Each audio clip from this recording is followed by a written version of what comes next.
Hello 5th class ਦੇ students ਬੇਟਾ, ਅੱਜ ਆਪਾਂ ਪੰਜਾਬੀ ਦਾ ਪਾਠ ਨੰਬਰ 8 ਚਿੜੀਆ ਘਰ ਪੜਾਂਗੇ। ਪਹਿਲਾਂ ਤਾਂ ਇਹ ਕਵਿਤਾ ਹੈ, ਇਸ ਕਵਿਤਾ ਦੀ ਪਹਿਲਾਂ ਆਪਾਂ ਵਿਆਖਿਆ ਕਰਾਂਗੇ, ਉਸ ਤੋਂ ਬਾਅਦ ਇਸ ਦੇ ਪ੍ਰਸ਼ਨ ਉੱਤਰ ਤੇ ਵਿਆਖਿਆ ਬੜੇ ਧਿਆਨ ਨਾਲ ਸੁਣਨੀ ਕਿਉਂਕਿ ਸਾਰੇ ਪ੍ਰਸ਼ਨਾਂ ਦੇ ਉੱਤਰ ਇਹਨਾਂ ਵਿਆਖਿਆ ਚੋਂ ਹੀ ਤੁਹਾਨੂੰ ਮਿਲ ਜਾਣਗੇ। ਹੁਣ ਆਪਾਂ ਇਹਦੀ ਵਿਆਖਿਆ ਸ਼ੁਰੂ ਕਰਦੇ ਹਾਂ। ਪਹਿਲਾਂ ਤਾਂ ਚਿੜੀਆ ਘਰ ਦਾ ਮਤਲਬ ਕੀ ਹੁੰਦਾ, ਜਿੱਥੇ ਸਾਰੇ ਜਾਨਵਰ ਰਹਿੰਦੇ ਆ, ਇੱਕ ਰੱਖੇ ਹੁੰਦੇ ਆ, ਉਸ ਨੂੰ ਉਹਦੇ ਵਿੱਚ ਹਰ ਤਰ੍ਹਾਂ ਦੇ ਜਾਨਵਰ ਹੁੰਦੇ ਹੈ, ਉਹਨਾਂ ਨੂੰ ਉਸ ਨੂੰ ਕਿਹਾ ਜਾਂਦਾ ਚਿੜੀਆ ਘਰ। ਤਾਂ ਹੁਣ ਦੇਖੋ ਇਸ ਕਵਿਤਾ ਦੀ ਸਟਾਰਟਿੰਗ ਹੈ ਕਿ ਆਓ ਸਾਰੇ ਬਾਲ ਛੱਤ ਬੀੜ ਚੱਲੀਏ, ਹਾਨੀਆਂ ਦੇ ਨਾਲ ਅੱਗੇ ਹੋ ਕੇ ਰਲੀਏ। ਕਵੀ ਇਸ ਕਵਿਤਾ ਵਿੱਚ ਕੀ ਕਹਿੰਦਾ ਹੈ ਕਿ ਆਪਾਂ ਸਾਰੇ ਬੱਚੇ ਰਲ ਮਿਲ ਕੇ ਛੱਤ ਬੀੜ ਜਿੱਥੇ ਜਾਨਵਰ ਰੱਖੇ ਹੋਏ ਆ, ਇੱਕ ਛੱਤ ਬੀੜ ਇੱਕ ਸਥਾਨ ਹੈ ਜਿੱਥੇ ਚਿੜੀਆ ਘਰ ਹੈਗਾ। ਹਾਨੀਆਂ ਦੇ ਨਾਲ ਮਤਲਬ ਆਪਣੇ ਮਿੱਤਰ ਸਹੇਲੀਆਂ ਦੇ ਦੋਸਤਾਂ ਦੇ ਨਾਲ ਅੱਗੇ ਹੋ ਕੇ ਜਿਹੜੇ ਸਾਡੇ ਗਏ ਉਹਨਾਂ ਨਾਲ ਅਸੀਂ ਰਲ ਮਿਲ ਜਾਈਏ। ਰੱਖਾਂ ਵਿੱਚ ਸ਼ੇਰ, ਬਾਂਦਰ ਪਿੰਜਰੇ 'ਚ ਬੰਦ, ਜੰਗਲਾਂ ਦੇ ਜੀਵ ਕਿਵੇਂ ਮਾਣਦੇ ਆਨੰਦ। ਰੱਖਾਂ ਵਿੱਚ ਸ਼ੇਰ ਜਿਹੜੇ ਇੱਕ ਛੋਟਾ ਜਿਹਾ ਜੰਗਲ ਜਿੱਥੇ ਸ਼ੇਰ ਰਹਿੰਦਾ ਹੈ, ਉਸ ਜਗ੍ਹਾ ਦਾ ਨਾਮ ਹੈ। ਬਾਂਦਰ ਪਿੰਜਰੇ ਵਿੱਚ ਬੰਦ, ਅਤੇ ਪਿੰਜਰੇ ਵਿੱਚ ਬਾਂਦਰ ਬੰਦ ਹੋਇਆ ਪਿਆ। ਜੰਗਲਾਂ ਦੇ ਜੀਵ ਕਿਵੇਂ ਆਨੰਦ ਮਾਣਦੇ, ਮਤਲਬ ਉਸ ਦੇ ਵਿੱਚ ਰਹਿ ਕੇ ਵੀ, ਚਿੜੀਆ ਘਰ ਦੇ ਵਿੱਚ ਰਹਿ ਕੇ ਵੀ ਜੰਗਲਾਂ ਦੇ ਜੀਵ ਕਿਸ ਤਰ੍ਹਾਂ ਆਨੰਦ ਖੁਸ਼ੀ ਨੂੰ ਮਾਣਦੇ ਹਨ। ਵਨ ਮਾਨਸ ਵੇਖੋ ਸਾਡੇ ਵਾਂਗ ਚੱਲਦਾ। ਵਨ ਮਾਨਸ ਕੀ ਹੁੰਦਾ, ਇੱਕ ਆਦੀ ਮਨੁੱਖ ਜਿਵੇਂ ਪਹਿਲਾਂ ਸੀ ਉਹ ਆਪਣੇ ਵਾਂਗੂ ਹੀ ਹੁੰਦੇ ਹੈ, ਕਿ ਉਹਦੇ ਬਾਰੇ ਕਹਿ ਰਿਹਾ ਕਿ ਦੇਖੋ ਕਿਵੇਂ ਆਪਣੇ ਵਾਂਗ ਚੱਲਦਾ ਹੈ। ਉਹਦਾ ਜਿਹੜਾ ਖੜੇ ਹੋ ਕੇ ਜਿਵੇਂ ਚੱਲਦਾ, ਜਿਵੇਂ ਆਦਮੀ ਚੱਲਦਾ ਹੁੰਦਾ ਹੈ, ਉਸੇ ਤਰ੍ਹਾਂ ਵਨ ਮਾਨਸ ਚੱਲਦਾ ਹੈ। ਕੱਢਦਾ ਆਵਾਜ਼ ਜਿਵੇਂ ਢੋਲ ਵੱਜਦਾ, ਉਸੇ ਆਵਾਜ਼ ਇਹੋ ਜਿਹੀ ਹੈ ਜਿਵੇਂ ਕੋਈ ਢੋਲ ਵੱਜ ਰਿਹਾ ਹੋਵੇ। ਹਿਰਨਾਂ ਦੀ ਡਾਰ ਭਰੇ ਚੁੰਗੀਆਂ ਪਈ। ਹਿਰਨਾਂ ਦੀ ਡਾਰ ਮਤਲਬ ਜਿਹੜੇ ਹਿਰਨ ਜਾ ਰਹੇ ਆ ਅਤੇ ਉਹ ਛਲਾਂਗਾ ਮਾਰ ਕੇ, ਚੁੰਗੇ ਮੀਨ ਅੱਗੇ ਛਲਾਂਗਾ ਮਾਰ ਕੇ ਅੱਗੇ ਜਾ ਰਹੇ ਹਨ। ਹਰਾ ਭਰਾ ਚਾਰਾ ਨਾਲੇ ਡਰ ਕੋਈ ਨਹੀਂ। ਹਰਾ ਭਰਾ ਚਾਰਾ ਖਾ ਰਿਹਾ, ਉਹਨਾਂ ਨੂੰ ਕੋਈ ਡਰ ਨਹੀਂ ਵੀ ਸਾਨੂੰ ਕੋਈ ਜਾਨਵਰ ਆ ਕੇ ਖਾ ਜਾਊਗਾ, ਕਿਉਂਕਿ ਜਿਹੜੇ ਚਿੜੀਆ ਘਰ ਦੇ ਵਿੱਚ ਸਾਰੇ ਜਾਨਵਰ ਸੁਰੱਖਿਅਤ ਹੁੰਦੇ ਹੈ। ਮਗਰਮੱਛ ਵੇਖੋ ਕੋਸੀ ਧੁੱਪ ਸੇਕਦੇ। ਬਾਹਰ ਪਏ ਮਗਰਮੱਛ ਇਸ ਤਰ੍ਹਾਂ ਲੱਗਦਾ ਹੈ ਜਿਵੇਂ ਧੁੱਪ ਨੂੰ ਸੇਕ ਰਹੇ ਹਨ। ਇਹ ਵੀ ਸਾਡੇ ਵੱਲ ਲੁਕ ਛੁਪ ਵੇਖਦੇ, ਅਤੇ ਇੰਝ ਮਹਿਸੂਸ ਹੁੰਦਾ ਵੀ ਸਾਡੇ ਵੱਲ ਲੁਕੋ ਛੁਪੋ ਕੇ ਆਪਣੇ ਸਾਨੂੰ ਦੇਖ ਰਹੇ ਹਨ। ਬਾਗ ਤੇ ਬਘੇਲੇ ਵੇਖ ਡਰ ਜਾਈਦਾ। ਜਦੋਂ ਅਸੀਂ ਬਾਗ ਤੇ ਬਘੇਲੇ ਵਰਗੇ ਜਾਨਵਰਾਂ ਨੂੰ ਦੇਖਦੇ ਹਾਂ ਤਾਂ ਅਸੀਂ ਡਰ ਜਾਂਦੇ ਹਾਂ ਕਿ ਭੁੱਲ ਕੇ ਨਾ ਪਿੰਜਰੇ 'ਚ ਹੱਥ ਪਾਈਦਾ। ਤਾਂ ਸਾਨੂੰ ਪਤਾ ਹੈ ਵੀ ਜੇਕਰ ਅਸੀਂ ਹੱਥ ਪਾਇਆ ਤਾਂ ਇਹ ਸਾਨੂੰ ਖਾ ਜਾਣਗੇ, ਸਾਡਾ ਕੋਈ ਨੁਕਸਾਨ ਹੋ ਜਾਊਗਾ, ਇਸ ਲਈ ਅਸੀਂ ਭੁੱਲ ਕੇ ਵੀ ਉਸ ਪਿੰਜਰੇ ਵਿੱਚ ਹੱਥ ਨਹੀਂ ਪਾਉਂਦੇ। 12 ਸਿੰਘੇ ਵੇਖ ਕਥਾ ਯਾਦ ਆਉਂਦੀ, ਸੋਹਣੀ ਉਹੀ ਚੀਜ਼ ਜਿਹੜੀ ਕੰਮ ਆਉਂਦੀ। 12 ਸਿੰਘੇ ਨੂੰ ਦੇਖ ਕੇ ਐਂ ਪਤਾ ਲੱਗਦਾ ਹੈ ਕਿ ਉਸ 'ਤੇ ਜਿਹੜੇ ਸਿੰਘ ਹੁੰਦੇ ਆ, 12 ਸਿੰਘੇ 'ਤੇ ਬਹੁਤ ਸੋਹਣੇ ਹੁੰਦੇ ਹਨ। ਤਾਂ ਸਾਨੂੰ ਲੱਗਦਾ ਜਿਹੜੀ ਸੋਹਣੀ ਚੀਜ਼ ਹੈ ਉਹ ਹਮੇਸ਼ਾ ਹੀ ਕੰਮ ਆਉਂਦੀ ਹੈ। ਲੱਕੜ ਬੱਗਾ ਨਹੀਂ ਸਾਡੇ ਵੱਲ ਤੱਕਦਾ, ਆਖਦਾ ਸੀ ਤਾਇਆ ਇਹ ਤਾਂ ਬੱਚੇ ਚੱਕਦਾ। ਲੱਕੜ ਬੱਗੇ ਬਾਰੇ ਅਸੀਂ ਪੁਰਾਣੀ ਕਹਾਣੀਆਂ ਆਪਣੇ ਤਾਏ ਚਾਚਿਆਂ ਤੋਂ ਸੁਣੀਆਂ ਹੋਈਆਂ ਕਿ ਇਹ ਤਾਂ ਬੱਚੇ ਚੱਕਣ ਵਾਸਤੇ ਲੱਕੜ ਬੱਗਾ ਬੱਚਿਆਂ ਨੂੰ ਚੱਕਦਾ ਹੈ।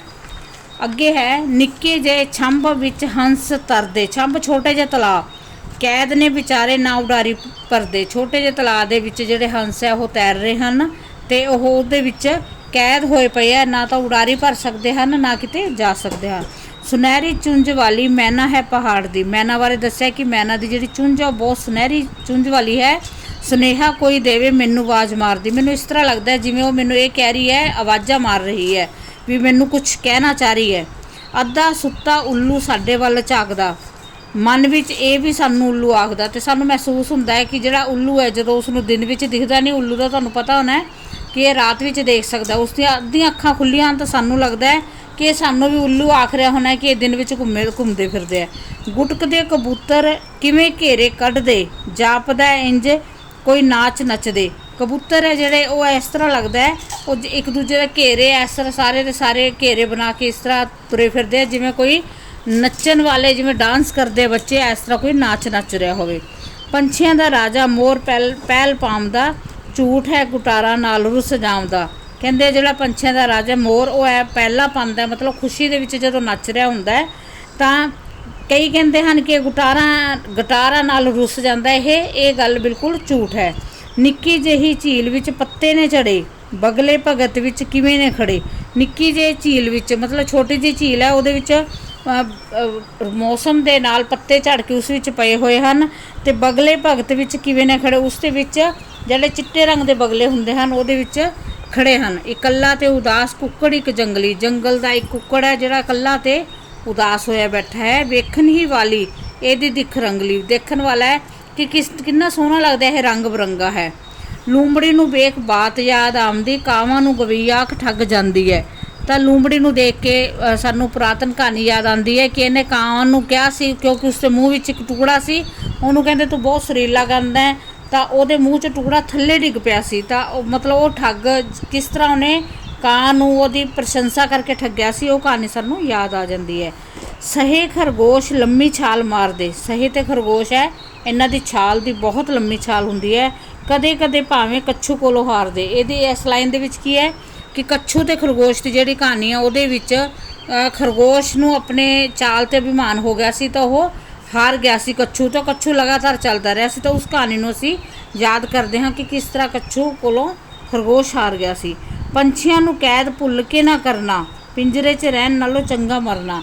ਤਾਂ ਕਵੀ ਕਹਿੰਦਾ ਹੈ ਕਿ ਮੈਂ ਇੱਕੋ ਹੀ ਸਿੱਟਾ ਕੱਢਿਆ ਹੈ ਕਿ ਪੰਛੀਆਂ ਨੂੰ ਕਦੇ ਵੀ ਕੈਦ ਨਹੀਂ ਕਰਨਾ ਚਾਹੀਦਾ, ਪਿੰਜਰੇ ਵਿੱਚ ਕੈਦ ਰਹਿਣ ਨਾਲੋਂ ਚੰਗਾ ਹੈ ਕਿ ਮਰ ਜਾਣਾ। हाँ जी, अगे आ गया अपने प्रश्न कि छत्तबीड़ चिड़िया घर कित्थे है। जिहड़ा छत्तबीड़ चिड़िया घर है ये हैगा जदों चंडीगढ़ तो पटियाले जाने हैं, तो उस सड़क के नेड़े ही स्थित है। तो आंसर आप लिखांगे कि छत्तबीड़ चिड़िया घर चंडीगढ़ तो पटियाले जाती सड़क के नेड़े स्थित है। अगे हैगा वन मानस की हुंदा है। जिहड़ा वन मानस है ये मनुख की शक्ल वर्गा एक जंगली जानवर हुंदा है, इसदा आंसर ये है। ਅੱਗੇ ਹੈਗਾ ਹਿਰਨ ਵਾਂਗ ਛਾਲਾਂ ਮਾਰਨ ਨੂੰ ਕੀ ਕਹਿੰਦੇ ਹਨ। ਹਿਰਨ ਵਾਂਗ ਛਾਲਾਂ ਮਾਰਨ ਨੂੰ ਚੁੰਗੀਆਂ ਕਹਿੰਦੇ ਹਨ। ਠੀਕ ਹੈ। ਅੱਗੇ ਹੈਗਾ ਕਵਿਤਾ ਨੂੰ ਲੈਅ ਵਿੱਚ ਗਾਓ। ਜਿਹੜੀ ਤੁਸੀਂ ਆ ਕਵਿਤਾ ਦੇਖੀ ਹੈ ਨਾ, ਜਿਵੇਂ ਲੈਅ ਵਿੱਚ ਮਤਲਬ ਤਰਜ਼ 'ਚ ਗਾ ਕੇ ਤੁਸੀਂ ਜਿਵੇਂ ਆਪਾਂ ਕਲਾਸ 'ਚ ਸੁਣਦੇ ਹੁੰਦੇ ਉਵੇਂ ਇਹਨੂੰ ਗਾ ਕੇ ਦੇਖਣਾ ਹੈ। ਅੱਗੇ ਆੜਾ ਫਿਰ ਭਾਗ ਆ ਗਿਆ ਕਿ ਪ੍ਰਸ਼ਨ ਉੱਤਰ ਲਿਖੋ। ਕਵਿਤਾ ਵਿੱਚ ਕਿਹੜੇ ਚਿੜੀਆ ਘਰ ਦੀ ਗੱਲ ਕੀਤੀ ਗਈ ਹੈ। ਕਵਿਤਾ ਵਿੱਚ ਛੱਤਬੀੜ ਚਿੜੀਆ ਘਰ ਦੀ ਗੱਲ ਕੀਤੀ ਗਈ ਹੈ, ਇਹਦਾ ਆਨਸਰ ਹੈ। इस चिड़िया घर विच किहड़े किहड़े जीव हैं। ये चिड़िया घर विच हुण तुसीं देखिआ किहड़े किहड़े जीव है। आपां ने देखिआ शेर, बंदर, ठीक है, वन मानस हो गया, हिरन हो गए, मगरमच्छ हो गए, बाघ, बघेले, बारासिंगे, मोर, लक्कड़बग्गा ते मैना, उल्लू, कबूतर, मोर, ठीक है। इस तरह करके कुक्कड़ ਜਿਹੜੇ भी है, लूंबड़ी, सहे, खरगोश, ये सारे जानवर ਇਹਦੇ ਵਿੱਚ ਹੈਗੇ ਹੈ। ਤੇ ਤੁਸੀਂ ਉਵੇਂ ਹੀ ਲਿਖ ਦੇਣਾ ਆਨਸਰ ਇਹਦਾ। ਅੱਗੇ ਆ ਗਿਆ ਕਵਿਤਾ ਦੀ ਆਖਰੀ ਸਤਰਾਂ ਵਿੱਚ ਕਵੀ ਕੀ ਕਹਿੰਦਾ ਹੈ। ਆਖਰੀ ਸਤਰਾਂ ਸੀ ਪੰਛੀਆਂ ਨੂੰ ਕੈਦ ਭੁੱਲ ਕੇ ਨਾ ਕਰਨਾ, ਪਿੰਜਰੇ 'ਚ ਰਹਿਣ ਨਾਲੋਂ ਚੰਗਾ ਮਰਨਾ। ਕਿ ਪੰਛੀਆਂ ਨੂੰ ਕਦੇ ਵੀ ਭੁੱਲ ਕੇ ਵੀ ਸਾਨੂੰ ਕੈਦ ਨਹੀਂ ਕਰਨਾ ਚਾਹੀਦਾ, ਕੈਦ ਨਾਲੋਂ ਚੰਗੀ ਤਾਂ ਮੌਤ ਹੀ ਹੁੰਦੀ ਹੈ। ਠੀਕ ਹੈ। ਅੱਗੇ ਆ ਗਿਆ ਜਿਹੜਾ ਨੈਕਸਟ ਹੈ ਸ਼ਬਦ ਦੇ ਅਰਥ ਲਿਖੋ। ਜਿਹੜਾ ਛੱਤਬੀੜ ਹੈ ਇਹ ਕੀ ਹੈ। ਇਹ ਇੱਕ ਪਿੰਡ ਦਾ ਨਾਂ ਹੈ। ਛੱਤ ਇੱਕ ਪਿੰਡ ਦਾ ਨਾਂ ਹੈ। ਇਹਦੇ ਪਿੰਡ ਦੇ ਬਾਹਰਲੇ ਪਾਸੇ ਇੱਕ ਬੀੜ ਬਣੀ ਹੋਈ ਹੈ ਜਿਸ ਵਿੱਚ ਕੀ ਹੈ ਚਿੜੀਆ ਘਰ, ਇਹਨੂੰ ਕਿਹਾ ਜਾਂਦਾ ਛੱਤਬੀੜ। ਆਨੰਦ, ਜਿਹੜਾ ਆਨੰਦ ਹੈ, ਆਨੰਦ ਦਾ ਮਤਲਬ ਖੁਸ਼ੀ, ਕਿਸੇ ਚੀਜ਼ ਦੀ ਖੁਸ਼ੀ ਮਹਿਸੂਸ ਕਰਨੀ। ਠੀਕ ਹੈ। ਡਾਰ ਹੈਗਾ ਇਕੱਠੇ ਹੋ ਕੇ ਉੜਦੇ ਹੋਏ ਪੰਛੀ। ਅੱਗੇ ਹੈ ਕਥਾ। ਕਥਾ ਦਾ ਮਤਲਬ ਕਹਾਣੀ। ਉਸ ਤੋਂ ਅੱਗੇ ਹੈ ਗੁਟਕਦੇ, ਗੁਟਰ ਗੂੰ ਜਿਵੇਂ ਕਰਦੇ ਹੋਏ ਗੁਟਰ ਗੂੰ ਕਬੂਤਰਾਂ ਦੀ ਜਿਹੜੀ ਆਵਾਜ਼ ਹੁੰਦੀ ਹੈ। ਠੀਕ ਹੈ। ਨੈਕਸਟ ਹੈਗਾ ਰੱਖਾਂ, ਜਿੱਥੇ ਛੋਟਾ ਜਿਹਾ ਜੰਗਲ ਜਿੱਥੇ ਜਾਨਵਰਾਂ ਨੂੰ ਰੱਖਿਆ ਜਾਂਦਾ ਹੈ। ਵਨ ਮਾਨਸ, ਇਹ ਇੱਕ ਆਦਮੀ ਦੀ ਤਰ੍ਹਾਂ ਮਨੁੱਖੀ ਸ਼ਕਲ ਵਰਗਾ ਇੱਕ ਜਾਨਵਰ ਹੁੰਦਾ ਹੈ। ਚੁੰਗੀਆਂ ਮਤਲਬ ਉਡਾਰ, ਛਲਾਂਗ ਮਾਰਨੀ। ਠੀਕ ਹੈ। ਛੰਭ ਦਾ ਮਤਲਬ ਛੋਟਾ ਜਿਹਾ ਤਲਾਅ।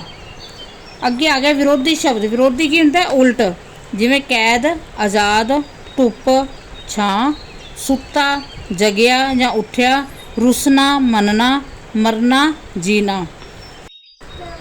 ਬੰਦ, ਖੁੱਲਾ, ਤਰਨਾ, ਰੁਕਣਾ, ਝੂਠ, ਸੱਚ, ਹਾਰਨਾ, ਜਿੱਤਣਾ, ਚੰਗਾ, ਮਾੜਾ। ਅੱਗੇ ਸ਼ਬਦ ਜੋੜ ਆ ਗਏ, ਸ਼ੁੱਧ ਕਰਕੇ ਲਿਖਣੇ ਜਿਹੜੇ ਇਹ ਵਨ ਮਾਨਸ।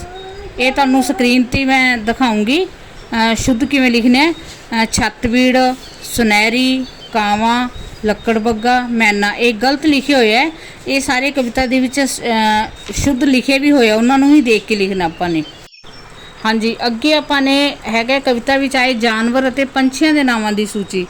ਜਾਨਵਰ ਕਿਹੜੇ ਆ, ਪੰਛੀ ਕਿਹੜੇ ਆ। ਪੰਛੀ ਕਿਹੜੇ ਹੁੰਦੇ ਆ, ਜਿਹੜੇ ਉੱਡਣ ਵਾਲੇ ਹੁੰਦੇ ਆ। ਠੀਕ ਹੈ। ਜਾਨਵਰ ਹੁੰਦੇ ਆ ਚਾਰ ਲੱਤਾਂ ਵਾਲੇ ਜਾਨਵਰ ਹੁੰਦੇ ਆ।